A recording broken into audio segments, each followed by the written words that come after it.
most known example is the decomposition of integers. So if you decompose today's date, written as 2020-1104, then at least if I did not make a mistake, it's 2 to the 4th power times 7 times 11 times 19 times 863. And while it's no big surprise that the prime numbers you see are the associated primes of that particular integer. Only the primes are marked in red and not the 4th power, because we are interested actually in the primes that occur, and we will ignore the multiplicity with which they occur. There's a reason for that, because in more general settings, well, we do not have complete control over that.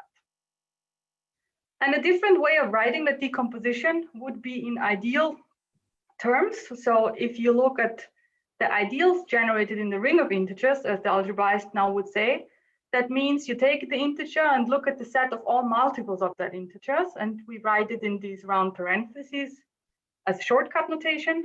Then this decomposition would also hold as an intersection of the corresponding ideals. Again, the ideals that you see here are generated by prime numbers or powers of prime numbers. So what you get are prime ideals or primary ideals. But as I already promised, we will get to that, back to that later. All you need to take from this slide is, well, a product of integers can also be written as an intersection of ideals. Another example, which I hope you see completely, comes from algebraic geometry. In algebraic geometry, shapes are described as zero sets of polynomials. So the particular shape that you see here, of course, you should think the lines until infinity. This is only a small section of the shape, is described by the polynomial you see on the left-hand side, x cubed minus x times y cubed. So all the points that satisfy this polynomial equation, so are a root of that particular polynomial, lie on the shape, and these are the only ones. So what does that have to do with integer decomposition into primes? Well, you may have noticed the parentheses. Again, this is actually an ideal in a polynomial ring, but ignore that for a second. What you should take from it is that it is again possible to decompose it into two parts, as the shape is consisting of two parts. So what you see here is, I try to mark it in colors. The polynomial x defines you that line, the blue line, and the polynomial x squared minus y cubed defines you this V shape.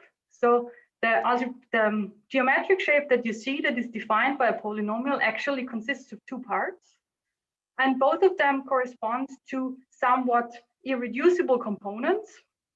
And it happens to be that, again, the two ideals in the intersections are prime components, so they are prime ideals. In polynomial terms, this means they cannot be reduced any further, so they're irreducible, undecomposable.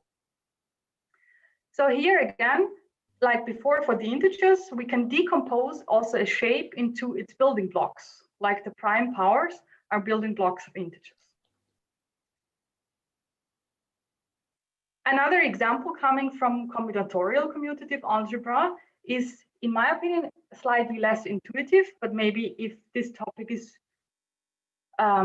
if you're closer to this topic, maybe this is exactly the example that you need to understand what associated primes can be. In combinatorial commutative algebra, you can encode graphs into ideal language or in polynomial language. So as an example, I brought this graph that you see here. It has 5 vertices and 3 edges, and each vertex becomes a label.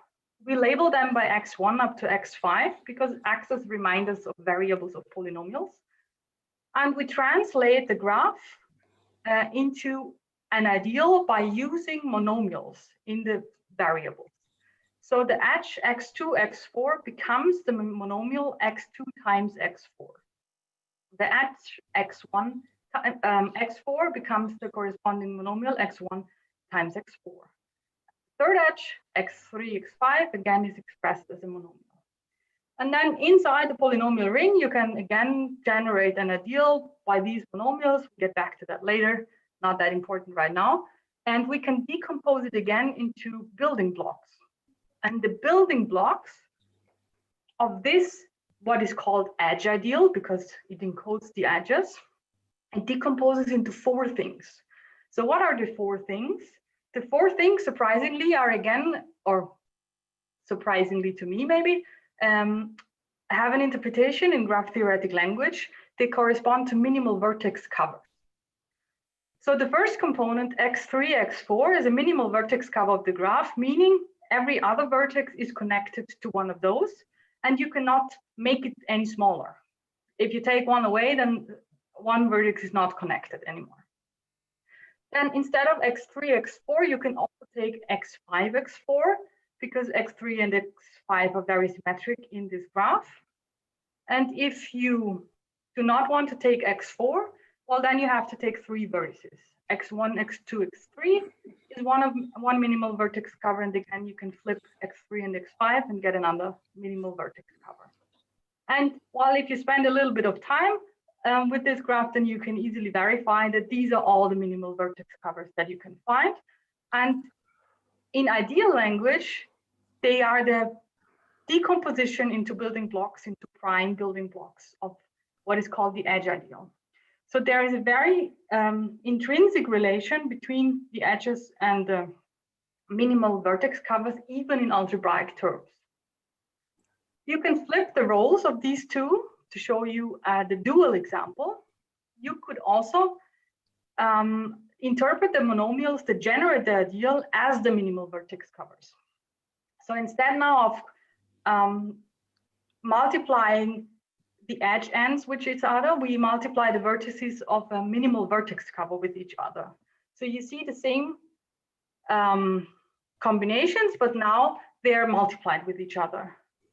1, 2, 3, 4 minimal vertex covers. And now if we algebraically decompose this ideal, what we get are ideals that correspond to the original edges. So if we were to know all minimal vertex covers, we could reconstruct the graph algebraically by looking at these prime building blocks, the edges. Let's check. x1, x4 is there, x2, x4 is there, x3 is 4. x3, x5 is there. So also those are dual to each other, edges and minimal vertex covers, and you can completely understand simple, undirected graphs with no isolated vertices. Then it's enough to know all the edges or all the minimal vertex covers to completely understand the whole graph. Of course, you can also see here in this example, computing this decomposition in general is not an easy task. It's actually NP hard because computing minimal vertex covers is a very hard problem. But in theory, well, this information is also encoded in the algebraic point of view. So much for the examples. Let's dive into some definitions. And I also summarized a bunch of facts, which I find to be very important in that context. Let's start with prime and primary ideals. I already mentioned them a little bit. So what we live inside some ring. And for those who do not work with algebra every day, it's completely sufficient for this talk if you imagine that ring to be, for example, all the integers, or if you just imagine a polynomial ring and a bunch of variables over, let's say, the rational numbers. 3 variables x, y, z will occur in the examples. This is something we all know, and while it has an algebraic structure in which we can work in. What is an ideal? Well, let me remind you. An ideal is a substructure of the ring, some part of the ring, which has a certain property. We would like to be able to add and subtract elements inside the ideal without leaving it. So it should be closed on the addition and subtraction. And we would like to multiply arbitrary elements from the ring on this and still stay in the ideal. So it's kind of like in the integers. Well, it's not kind of like, it's actually exactly modeled after the integers. If you look at the set of all multiples of, say, 2, then whenever you add or subtract 2 of them, then they will still be even, so it's divisible by 2, and you can multiply it by any other number. There will still be a 2 in it, so it's still an even number. So ideals in general rings are what the numbers are in the integers, or actually the multiples of the numbers are in the integers. For example, all multiples of 24.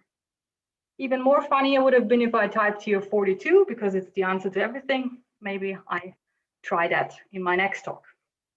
A different example, if you now switch to the polynomial ring, you can take an arbitrary polynomial, let's say x squared plus y, and then look at all the polynomial multiples, and you get an ideal of the polynomial ring. So multiples of one element will always do this ideal property thing. What is not an ideal? Well, you cannot take all the odd numbers, for example, because if you add two odd numbers, you get an even number and you will leave the set. However, all even numbers form an ideal. So this is a very specific property, and we have to take care that we make sure that it is satisfied. What else do we need? We need prime ideals. Prime ideals are what the prime numbers are for the integers.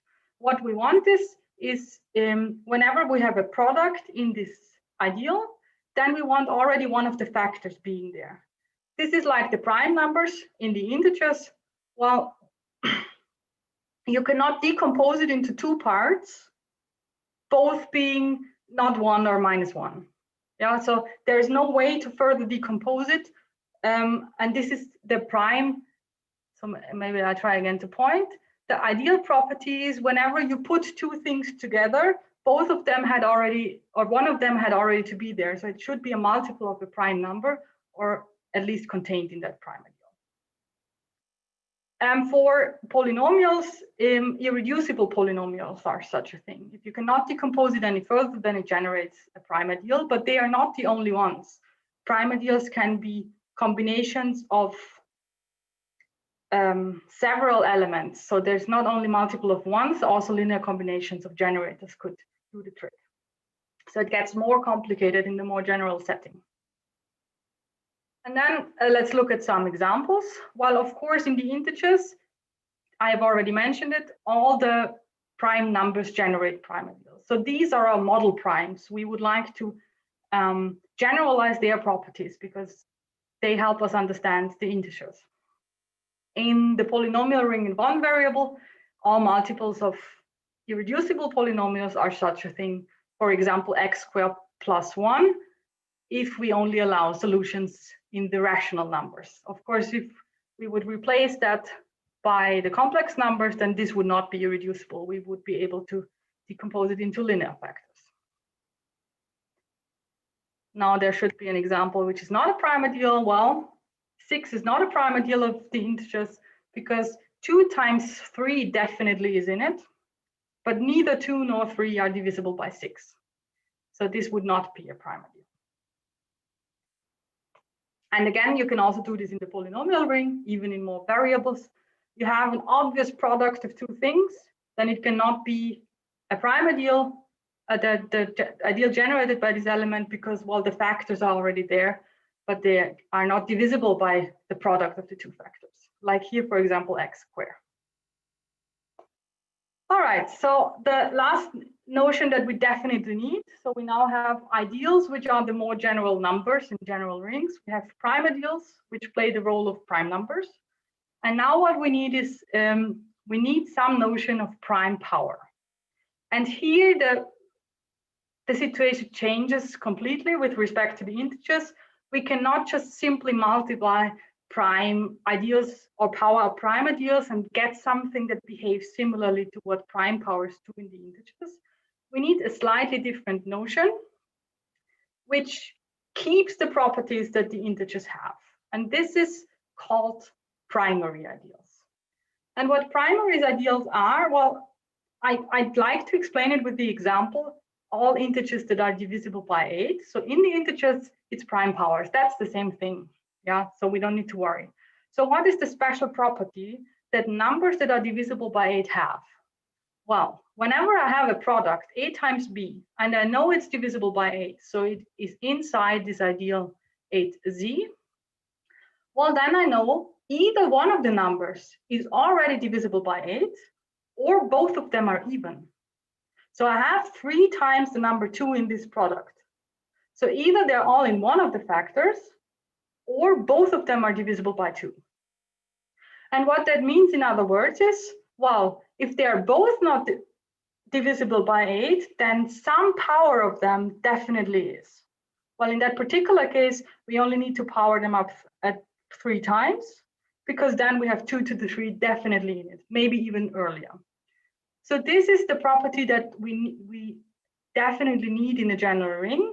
If we have a product, so up here in the definition, A times B, that is in the ideal, well, then either one of them, so here it's written asymmetrically, either one of them is already in there, like divisible by 8, or the other one can be powered up to something that is divisible by 8, or in this language, in Q.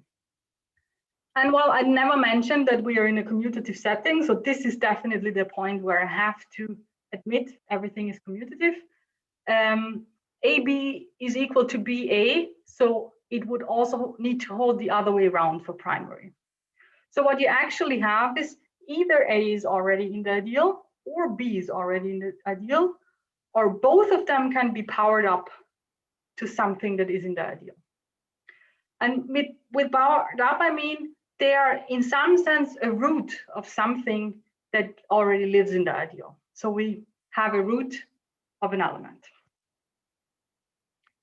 What other example can I show you? Well, now here, x squared, the ideal generated in the polynomial ring, well, it's not a prime ideal, but it is a primary ideal.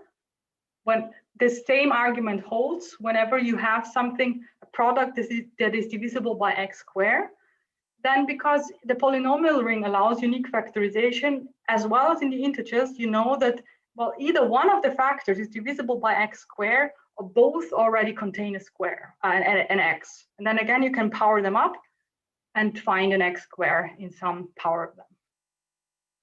So this is what we need for primary. Then again, not surprising, in the integers, if we do not have a prime power, it's not going to be primary. So for 6, this does not hold. I don't know, for example, now I have to think. Yeah, you just take 2 and 3. 6 definitely is divisible by 6, but neither of the factors is divisible by, neither 2 nor 3 is divisible by 6, and powering them up is not going to help.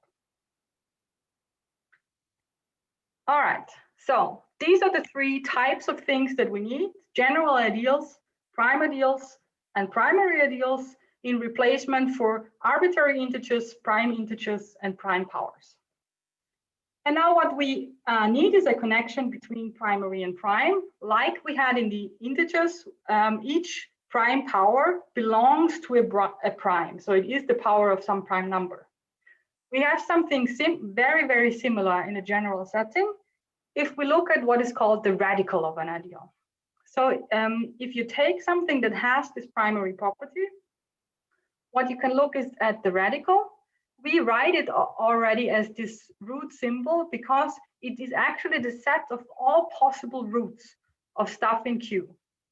So everything is in there, which to some power already lives in Q. So all the roots of all the degrees. And what happens here, if you compare the definitions of prime and primary, well, the only difference is this little k up here. I mean, this is a strong difference and it makes a difference in the properties. But what now happens if we collect all the elements whose roots live already in Q? Well, then we cover this case. And what that means is that whenever I look at the radical of a primary ideal, what I actually get is a prime ideal. So primary ideals and prime ideals behave like prime powers and primes.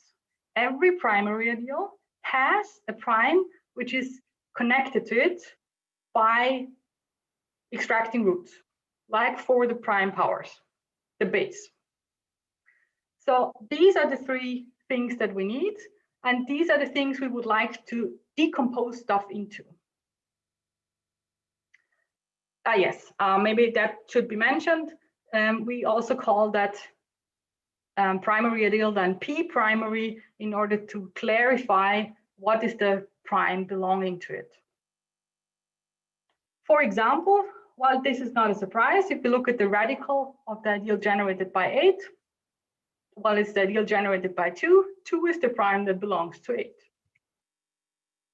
for the ideal that we have seen generated by x squared, well, the prime that belongs to it is x. We can do this even more complicated. You might not know why, but the ideal you see here happens to be primary. It has 3 generators. There is an easy checking mechanism, which I will tell you in a couple of moments. And what you need to do is you collect all the variables that you see and just put them next to each other. And then you get the associated prime to that ideal. What we do not have the other way around. So whenever you have an ideal that is a radical of something, and it happens to be prime, like the prime numbers, then you cannot do the backwards implication. The ideal you started with may not have been a primary ideal. So this is the difference to prime powers in the integers. Whenever you have the power of a prime number, well, then it's the power of a prime number. There's nothing to discuss about it. But in this more general setting, if the radical is a prime, then this does not mean that the original primary property was satisfied. And just for the record, I put here an example, which is now not easy to verify because I did not tell you how to verify. I just would like to state it here, maybe for later purposes, that you can see an example where you have a non-primary ideal whose radical is actually prime. And just as a hint, because we will see it in a moment, I told you to find the radical, you just search for all the variables that occur, but actually that's not what you do. You search for all the variables that occur as a single power. So the radical of this ideal is simply generated by x. And this is also the reason why it's not primary, because here you see a y, but y does not occur as a power. We will come to that, back to that later, because yeah, I needed the example beforehand. Sorry for the order. But what we do know is, well, maybe not any prime does the trick, but we know that if it's maximal, then we can do the backwards conclusion. If the radical happens to be what is called a maximal ideal, then we dealt with a primary ideal to begin with. What does maximal mean? Well, maximal means with respect to inclusion in rings, you get chains of prime ideals, and at least in commutative rings, there's always a maximal one, if you believe in the axiom of choice. So might not be the case for all of you, but I mean, we algebraists, we kind of have to live with that. So what does that mean for us? In the integers, everything is as usual. We take a prime number, we can power it up, we get a primary ideal. I mean, you have to look at the ideal. You can do the same thing with maximal ideals. You can power them up, because if you now extract the radical here, what you get is m. And it's again primary due to the blue implication here. This is actually the same thing.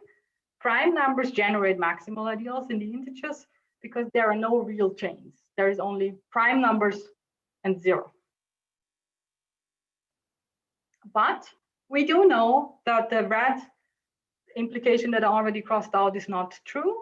This is even harder to verify, but again, just stated here for the record, this would be an example of a prime ideal. If you look at the second power, it's not primary anymore. I actually had to check that with a computer because by hand, it's really not fun. But what else do we have? Well, we could happen to look at monomial ideals. Monomial ideals are ideals where all the generators that you see are actually monomials and not general polynomials. So what you see here, you see a minus, or it could also be a plus. You see sums of monomials, and they make life very hard in this context. But if all the generating elements are actually only monomials, then we can, well, it's still very hard to decompose, but at least there are many checking mechanisms which allow us to speed up the process in some cases. And in particular, if we take one of those, well, then we can also power it up and it's primary. So they also behave very, very like the prime powers in the integers in this particular sense, of course. All right, finally, I'm there. I can now tell you how to recognize that the monomial ideal is primary. So again, all these m's are just monomials, no sums, no subtractions, nothing. And then if we look at these monomials, we can see with eyes, no computers, no computations necessary, whether it's primary. And how do we do that? Well, we look at each monomial and we check if every variable that occurs as divisor of one of them is also there alone with a power.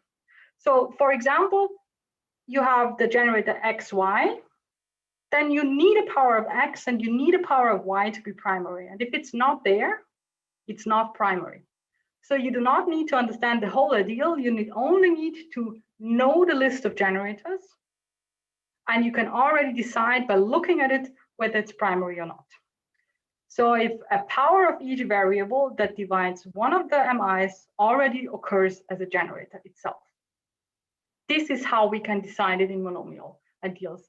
So now let me hop back to this example. Here now with this criterion, you can see that this is not primary because there's no power of y among the generators. So this cannot be primary by the criterion. However, the radical, everything that is in there is divisible by x, so x generates the whole radical. All right, I need to check the watch. It's already a little bit late. Let me just sum up a bit. So what have we seen in this definition section? We have looked at what are ideals, what are prime ideals, what are primary ideals. We have seen what radicals are. We touched monomial ideals a little bit, and we have just seen how to recognize whether monomial ideals are primary. So why am I telling you all of this? I'm telling you all of this because there is a thing like the integer factorization in this general setting, and it's called primary decomposition. I stated as a theorem, at least one theorem. It's the Lasker-Noether theorem, and it's well known since 1904 and 1921. It depends on in what generality you want to have it.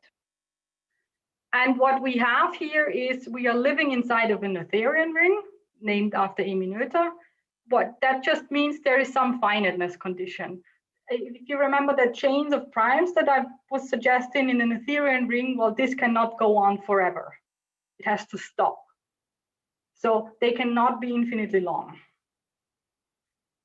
This is kind of a restriction, but for the rings that we have named before, the integers or polynomial rings, it's finitely many variables, everything is good, we're in a setting that it works. And what the theorem states is that we can do the same thing as we can do for integers. We can decompose the ideal into primary components. Well, there is not a product anymore, it's now an intersection, and it's not as nice as the integer decomposition because, well, it's in particular not very unique. So what you can do is you can write it as an intersection. You know that you can do it in a way that all of the intersections are primary. You can do it in a way so that you have no redundancies, so that whenever you take one away, you do not get the ideal anymore, but something bigger. But still, it's not going to be unique in general. But, well, let me remind you of the examples before I tell you but. Here, you have this decomposition like we have written it in the product as decomposition of ideals. So this is exactly the primary decomposition as it exists. For the integers, well, it happens to be unique. And as we have already established, the radicals, well, here, except for the first one, they are already their own radicals because they're already prime. But the associated primes, where is the associated primes, what we call them, they are the prime numbers, the base of these powers that occur. And that's what the Lasker-Noether theorem says works in general. Even though the decomposition is non-unique, the associated primes, they are always uniquely determined. No matter with which decomposition you start, you will always get the same set of associated primes. And they are the radicals of these occurring primary ideals. So in this very general setting, it makes more sense to investigate what are these associated primes as the building blocks of the ideal, even though we lose information, but they are at least intrinsic to the ideal and do not depend on the decomposition. So in my research with Irina Swanson, what we want to do is we want to understand associated primes of monomial ideals. And in particular, we would like to know how many of them are there. Let me remind you of the examples. So here again, the decomposition of the shape was nothing else than a primary decomposition, like the decomposition in the integers, but now in ideal language. And for this graph theoretic example, where we could decompose edges into minimal covers and minimal covers into edges, this is also, from an algebraic point of view, exactly the same thing. All three examples happen to have a unique decomposition, but this is because they have a very strong interpretation. So the interpretation from the geometric or the graph theoretic background, they give these ideals very special properties. And that also makes the decomposition unique. We cannot expect that from a general ideal. All right, shortly sum up. We're speeding up the talk. We're almost at the research part. So what have we learned now? We can always do this decomposition. It's unfortunately non-unique, but the prime building blocks, they are unique and they are called associated prime ideals. Also, if you may not remember, this is the first half of the title of this talk. So after only 40 minutes, you understand the first half of it. From now on, it's going to be a little bit faster, but these are the important parts. Let's now look at ideal powers. This is also mentioned in the title somewhere. Ideal powers occur in many contexts. Well, from the algebraic perspective, are very important. To name three examples, we can define the topologies with ideals by defining, so if you look up here, we power up ideals, and what we get are neighborhoods of the zero element, and then we can uniformly shift them around to be neighborhoods of all the other elements. And well, depending on the ideal, we get topologies with certain properties. The more we know about the ideal, the more we know about the topology. And with respect to these topologies, we can also look at completions, complete rings with respect to the topology. So understanding the ideal in terms of its building blocks will give information about the topological properties and the completions in a very generic way of saying. It really depends on the situation itself, what you get from it. Something else that comes from algebraic geometry, if you are familiar with algebraic geometry a little bit, then you might remember that in order to understand a geometric shape, what you do is you look at the ring of functions on that shape. So you mod out the defining ideal. And then you get functions on the shape, and you investigate the shape by looking at the functions. What happens is you lose information about the derivatives of the function. And in order to regain those informations, instead of modding out the ideal, you mod out powers of ideals. And again, well, the associated primes, they may change with the power. Powering up ideals does not maintain primary decomposition, so they may mess them up. So we would like to be able to understand associated primes powers also from this point of view. And the last example that I bring here today, but definitely not the last that is out there, is also in combinatorial commutative algebra. If you power up edge ideals, or sorry, cover ideals, the ones with minimal covers in them, then you get information about colorings of subgraphs by looking at the associated primes, in particular when they change. So if from one part to the next, something changes in the associated primes, you can make deductions about colorings of the corresponding subgraphs and vice versa. But this is, very complicated to summarize here. So what does my research with Irina Swanson do? I will keep it short. we take an arbitrary ideal of an Euclidean ring, and while we cheat a little, we take monomial ideals because they're easier to handle, and well, we're still at the beginning. And then for each possible power n, we have two things. We look at the set of the associated prime ideals of the nth power of the ideal. Well, we may or may not be able to compute them, and we look at their number. And while we are hoping that it's easier to actually compute their number, because it's definitely very hard to compute them, all of them, for an arbitrary ideal. So what we're trying to do is we try to determine what types of sequences can occur as numbers of associated primes. And these sequences, well, they are called realizable sequences, realizable by the ideal I. And now the question is, what types of sequences can occur?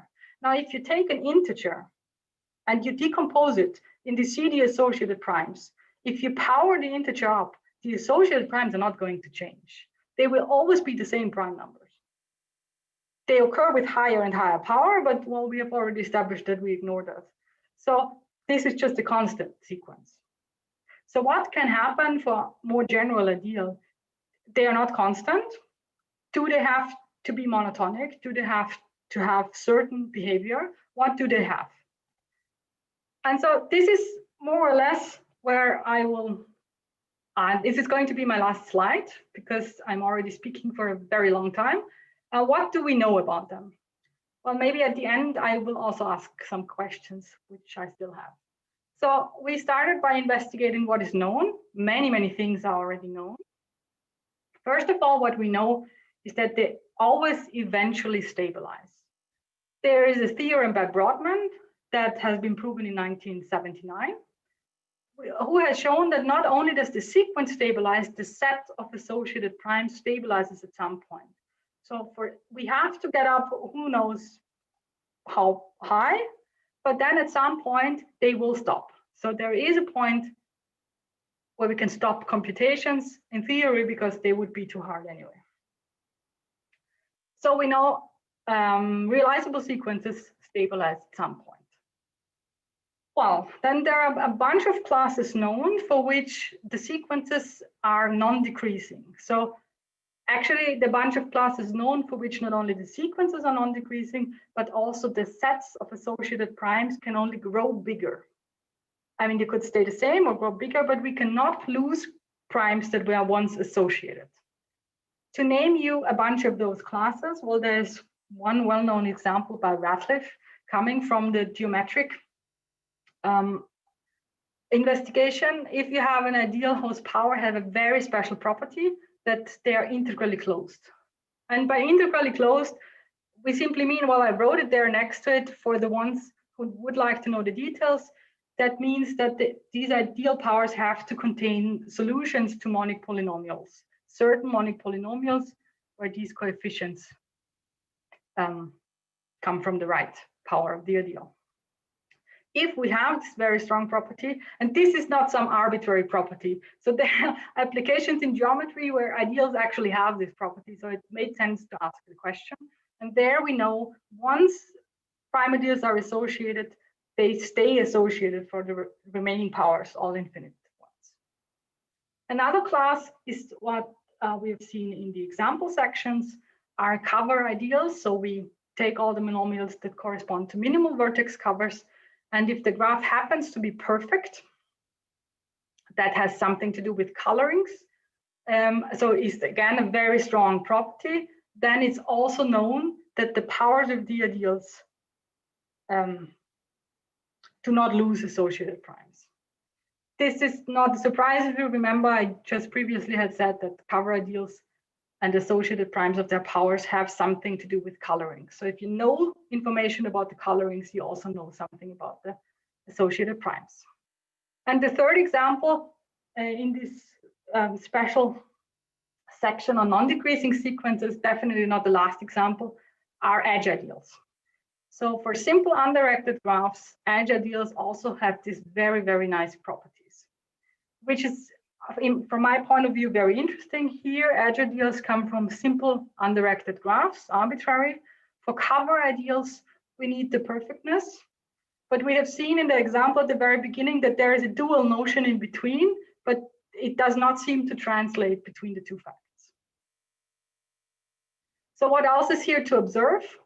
All these two examples, ideals and cover ideals, are square free, meaning in the monomials, there are only single variables, no squares. So people started asking around 2012, well, maybe that is always the case.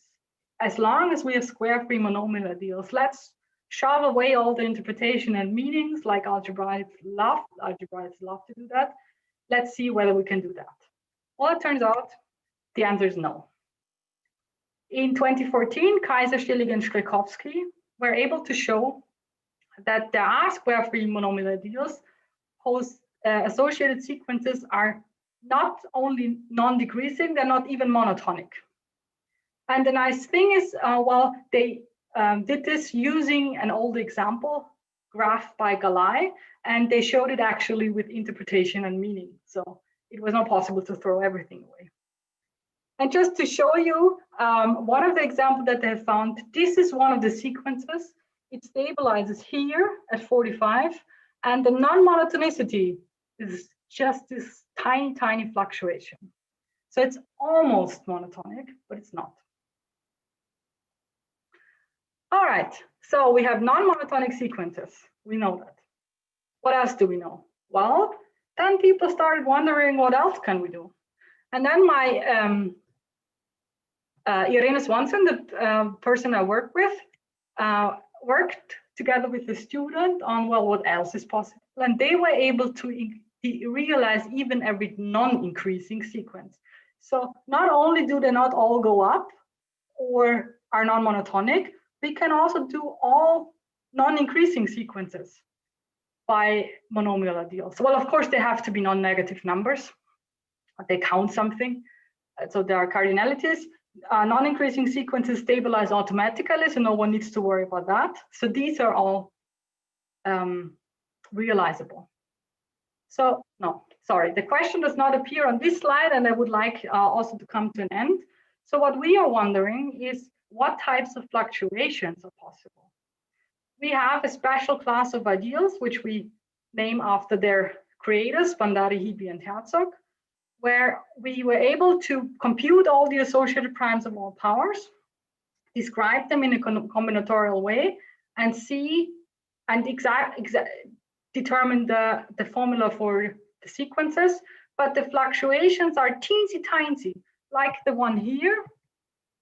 Where is it? Like the one here. So what we can do is go +1, -1, +1, -1.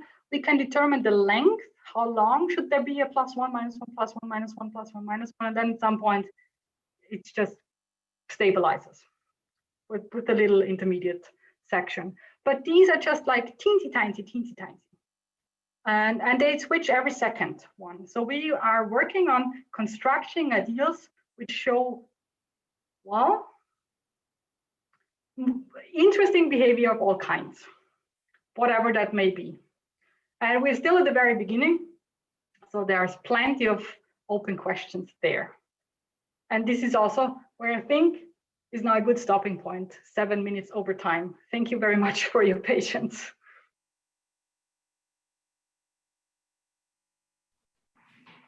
Thank you very much, Roswitha, for a lovely talk.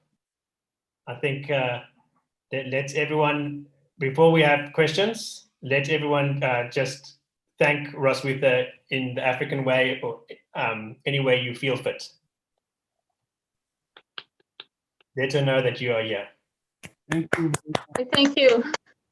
Thank you. Thank you. Thank you very much. It was a wonderful talk. There you go.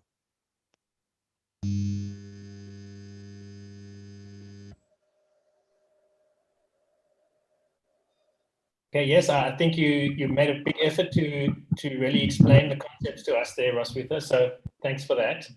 Are there any questions? Oh, I just found the chat. I was not aware of that. Were there questions during the talk? No, there is one.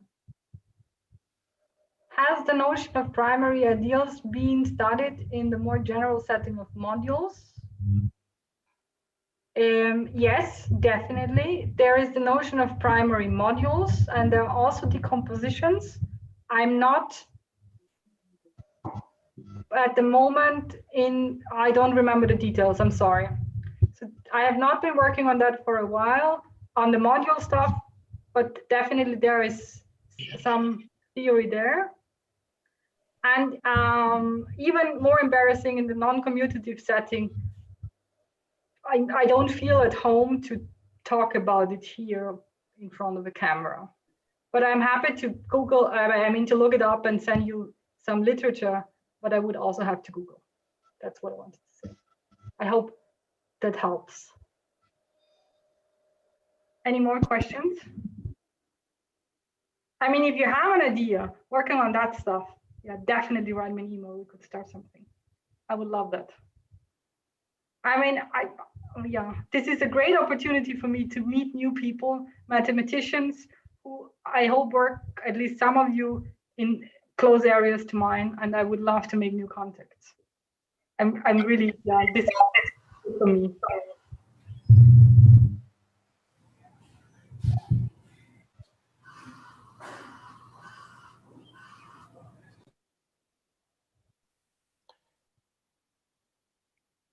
All right, I did not hear anything. Was that a question?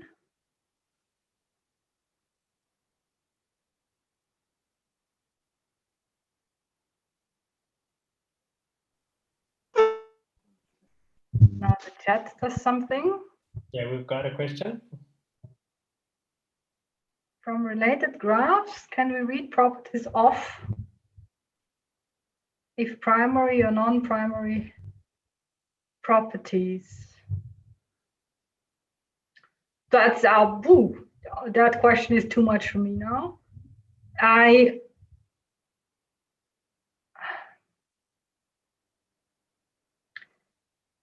Well, the only thing that I would know off the top of my head is, well, if you deal with something non-primary, you can decompose it into primary stuff, which I would consider to be possibly non-unique building parts.